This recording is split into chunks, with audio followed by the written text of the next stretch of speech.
those two complainants dahil they passed the lie detector test. Ibig sabihin, lahat ng mga binigay nilang statement dito from the get-go ay totoo. Simula nung pumunta sila sa radio program ko hanggang sa pagdating dito sa pangalawang hearing na ito, hindi sila nagsisinungaling and they've been very truthful. And I congratulate you both and thank you for being truthful. Talagang maasahan kayo. Ito nga po masakit eh. Ito mga kababayan natin na maliliit, kung sino pa po yung biktima, pinasok na yung bahay na wala sa tama, walang dalang warrant. Mali yung bahay na pinasok. Kung talagang merong talaga silang hinahabol, of course, papalag yung may-ari ng bahay. Siyempre naman, di naka-uniforme. Of course, papalag yung may-ari ng bahay. Yung pa yung kinulong. Ang masaklap, ulitin ko ulit dito. Nung yung anak, susundan yung tatay niya sa presinto para kumustahin. Pati yung anak, ikinulong. Anong klaseng hustisya meron dito? Yon. Alam mo na, anong klaseng hustisya ang Pilipinas. Sabi ko nga, kayong tatlo, nagawa nyo yon sa bahay ng Camilon family sapagkat sila'y mahirap. Kung ginawa nyo yon sa bahay ni General Bato de la Rosa, now Senator Bato de la Rosa, baka may kalalagyan kayo. I promise you, hindi nyo kayang gawin yon sa bahay ng mga mayayaman. Correct. Tama. Hindi nyo kayang gawin yon sa mga taga Forbes Park. Yes. O maski na sa mga wala sa village na mga bahay na mayayaman. Hindi nyo kayang gawin yon. Look at me while I'm talking to you, please. Ikaw, just look at me. Huwag ka matapon, di kita kakain, hindi kumakain ng tao. Ang tapang-tapang mo, pag pobreng kaharap mo, pero pag sa akin, di ka makatingin. Duwag ka pala. Agbaw. Napakaduwag mo. Insulto to the max. Pobre. Titigan mo pa siguro hanggang sa matulang, pero pag kaharap mo ako, takot ka. Bagbuntot mo. Subukan nyo gawin nyo sa mga bahay ng mga mayaman. Hindi. Baka naratat na kayo. Nagagawa nyo yun sapagkat alam nyo walang kalaban-laban mga yan. And I have witnesses na dati nyo nang ginagawa pala yan.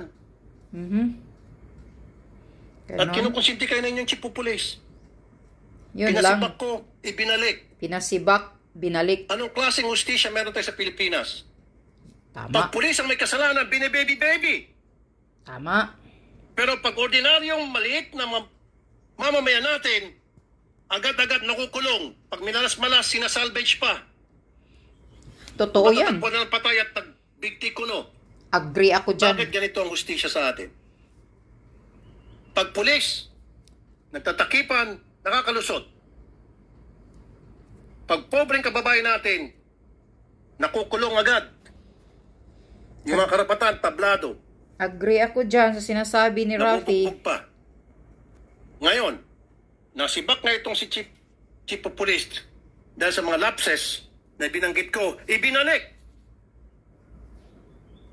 Siguro, Mr. Chair, patawag natin si Chief PNP sa next hearing kung pwede, Mr. Chair. Yes, we will do that, Senator Tulfo. Well, andito yung nagbalik, yung Provincial Director. Can we hear from you, Provincial Director? Bakit yung binalik? Sir, good afternoon. Naibalik namin, sir, based doon sa appreciation namin doon sa investigation that yung participation niya lang is yung sa radio interview na sinabi niya nga na nakabonet. So, with that, sir, yung appreciation namin, wala naman siyang kinalaman doon sa nangyari doon sa ground, kundi yung lang ang interview. So, ibinalik namin, sir. Yun lang yung recommendation namin, sir. And it was approved by the regional director, sir. Then, pwede ba natin patawag regional director? Alam niyo ibig sabihin ng command responsibility, ano po? You understand that, right? Yes, sir. So, under the command of responsibility, may pananugutan ito sapagkat pinapayagan niya ang kanya mga tao na palaging pag nag-raid ng bahay ay nakasibilyan at makabonet at walang suot na body cam. So how's that for a command responsibility, Colonel Relly Arnedo, sir? Sir, ulitin ko sir, yung investigation namin kasi, yung presence of the police doon sa area is to validate the information. No, sir. Pakisagot lang po. Yung tinatawag na command responsibility.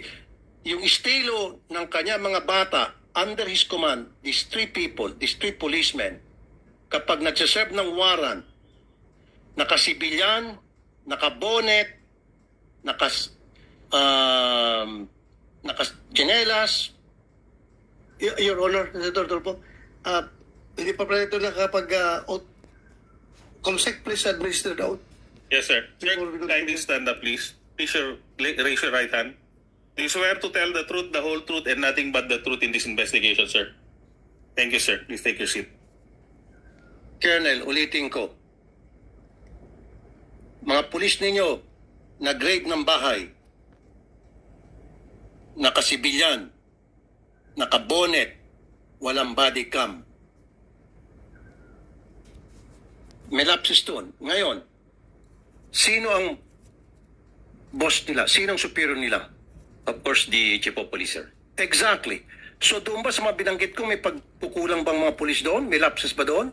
Sir, kung yung pagpunta nila doon, sir, is not part on the procedure. No, yung procedure po, yung procedure na sila ay nakabonet, walang body cam, nakasibilyan, hindi man lang nakasuot ng tsapa na pulis. Kahit na sabihin natin wala ng warrant, at least man lang may ID na makikita ng pulis sila. Kaya nga nagkaroon ng komosyon eh. Kasi akala ng kamilang family, mga akyat bahay. But anyway, so yung procedure na yun, was the procedure violated? Yes or no lang? No, sir. No, sir. The procedure wasn't violated? Yes, sir. Yes. Oh. Pwede mag-raid nung walang body cam? Depende, sir, kasi hindi raid yung pinuntahan, sir. Kaya mag-serve ng warrant, walang body cam, okay lang na nakabonet?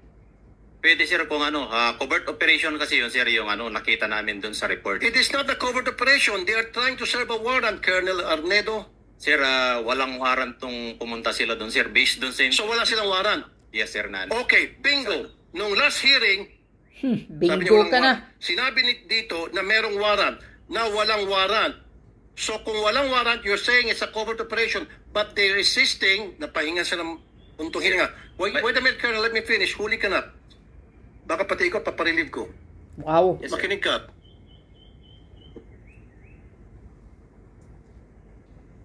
Sabi mo, walang warrant.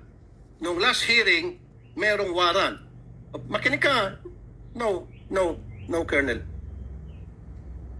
Ulitin ko, for the end time. Ngayon, lumabas sa bibig mo. Uli ka balbon, sabi pa nga ng mga netizen. Sabi mo, walang warrant because it was a covert operation. Ang sabi nila di sa hearing, matatanda mo, Chief Senator Bato, may dala silang warrant and they were serving that warrant.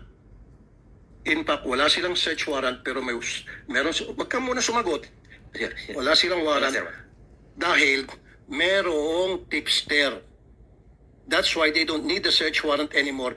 The warrant will surface because andito pa nga dito si Attorney Bernardo, because at that time merong witness or asset na nagsasabi nandyan sa loob ang kanilang hinahanap na suspect na isa-serve nila ng warrant.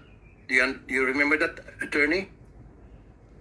Kaya nga nagkaroon tayo ng konting discussion between search warrant and warrant of arrest. Sabi nila there's a warrant of arrest but no search warrant is needed because merong nga witness na nagsasabing nandoon yung suspect. Opo, Your Honor. Narinig ko po na sinabi ng mga taong ito na nagsaserve sila ng warrant of arrest. Kaya ang sabi ko nga, dapat sumunod doon sa Supreme Court issuance sa dapat naka-body worn camera po. Kaya nga, kaya dapat may body camera talaga. Ngayon, galing sa bibig mo, walang warrant at covert operation. Hindi kayo tumutugma-tugma. Dito may kita, Mr. Chair, na napakasinungaling kasama na si PD, Chief of Police at itong tatlong alipores nila.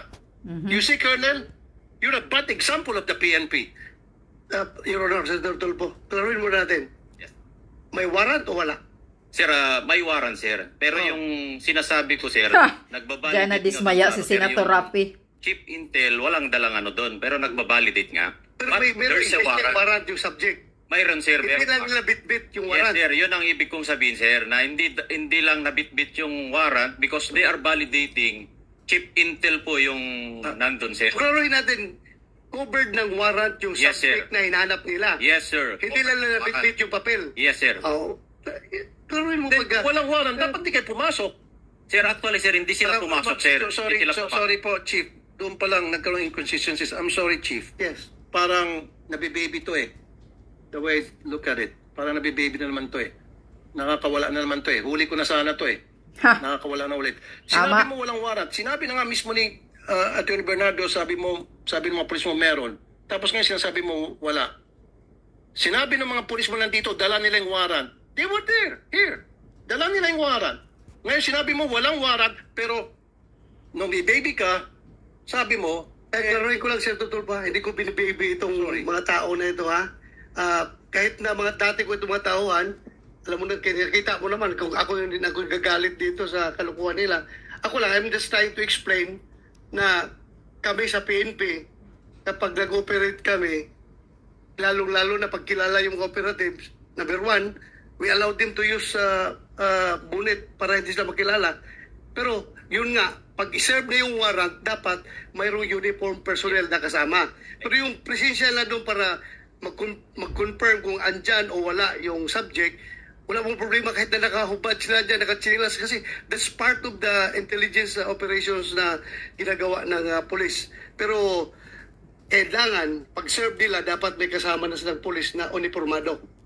kasi my line of questioning will lead to the fact that these people are lying dahil sa kanilang pagsinungaling, meron tayong biktima na nakulong. Biktima na biniktima pa for the second time. Kasi nga po, Mr. Chair, yun yung gusto kong matumbok dito na yung Camilon family, they were victims. Di Camilon? Pumasok sila, Hindi mali family yung Camilon procedure na yata ginamit yan. Nila. Hindi kami Vicente. Sorry. Vicente. Itong Vicente family excuse me. yan eh. Maling procedure. Kahit na sino ba naman, Mr. Chair, nakabonet, may pumasok ng mga tao, of course papalag, magkakaroon ng tulakan. And based of that, ginamit ng mga pulis na ito para kasuhan sila ng Assault bang ginaso nyo? direct assault to public authority. Biniktima mo na nga, winalanghiya mo na yung karapatan nila. Kaya nga, Pagkatapos, kasuhan pa ng direct Nakulong assault. po sila, Mr. Chair. Yan ang problema sa ibang In fact, ako mga nag-abono ng piyansa nila. mga salot na polis, karamihan kasi yung iba eh. And then, bakit pagkatapos makulong si tatay, si anak, susundan, natural Mr. Chair, kahit na ikaw, susundan mo saan yung tatay ko, nakulong ba talaga, totoo ba nasa nakulungan. Pagdating po doon sa presinto, pati itong si anak, kinunong. And of course, magsisinungaling to, sabi nila hindi. Kaya nga, doon pumasok yung gusto ko sana, Mr. Chair, ipalay detector test sila kung sino nagsabing totoo. Ito ba ang grupong ito o yung grupong doon sa complaint natin? Pumayag sila, pareho. Nag-lie detector, umatas to, itong mga pulis na ito, nag-go ahead itong mga complainant, and they passed.